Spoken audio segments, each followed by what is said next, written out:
jilaalkii adkaa baa laga soo baxay roobabkii guga ayaa curtay meel kastana waa xareed webiga baa biyo keenay oo beeralaydii baana u riyaaqay tacab dhul ballaaran ayaana loo dareeray saamayntii webigana meesha ayay ka baxday bilo kadib suuqa ayaa khudaar la circiraya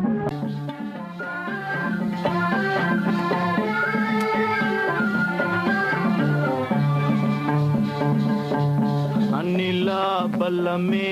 barbaare biyo waa la helay ambaxne badarkii abuurne berihii anfalne